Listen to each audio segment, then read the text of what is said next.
Hello, everybody, and welcome to December the 11th of the story of how Winston delivered Christmas. A cozy bed made of straw.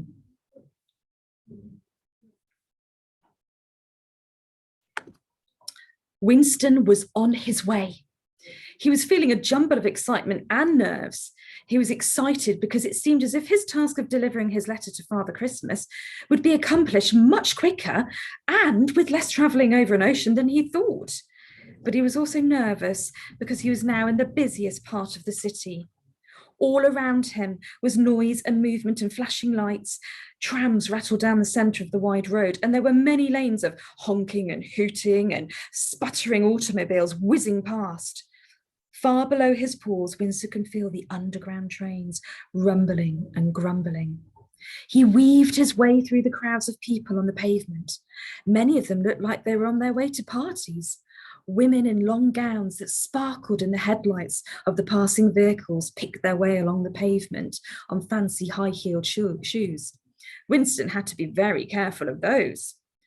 There were men in shiny two-tone shoes, and when Winston looked up at them, he saw they were all wearing smart suits with snazzy bow ties. As Winston made his way through these glamorous people, he stopped feeling nervous and started to feel very Christmassy. I'll deliver this letter to Father Christmas, he squeaked to himself. Then I'm going to find somewhere snugly to spend the night and have a good sleep. I'll need it after all this adventuring. Suddenly, he heard something unusual. It was music, but not like the loud jazzy music that had been floating out of the restaurants and clubs he'd just scurried past. This was gentle, like a lullaby. Winston stopped to listen for a moment, his ears waggling like antennae, trying to find out where it was coming from. He followed the sound and found it was coming from an old building with a tall, pointy tower that was set slightly back from the main road. A soft, warm, flickering light was coming from within, and Winston sneaked in through a gap in the door. Inside of the building was beautiful, and Winston was so transfixed by the carved ceiling and the colourful stained glass windows. Hundreds of candles flickered softly, making the whole place feel very peaceful. He wasn't alone. The building was full of people sitting on long benches, listening quietly to a choir at the front singing beautiful music. Winston knew some of the words because he'd heard them being played on the radio and by bands in the city. Christmas carols, he thought. As he looked around, he spotted a curious object set up nearby. It was a large toy building, a bit like a doll's house, but it looked more like a barn or a stable even. Inside, several statues were standing on a bed of clean, sweet-smelling straw. There was a woman in blue and several men. Some were dressed in fancy clothes and others were dressed like farmers, and there were even some pretend sheep standing beside them. Everyone was looking at a tiny wooden box in the middle.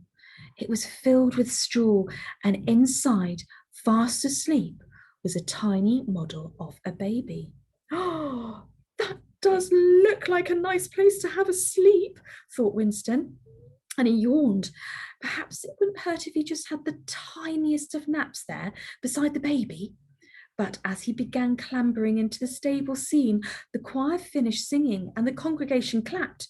The sudden noise made Winston stop sharply in his tracks, and he waggled his whiskers.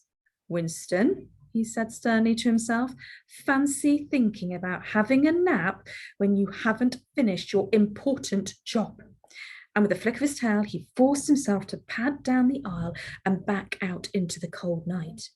He thought about the little baby asleep in the wooden box, full of straw, and promised himself that, as it was Christmas Eve, he would come back when the letter was delivered and have a nap in that nice, peaceful building while candles flickered warmly around him. And that, children, is the end of chapter 11.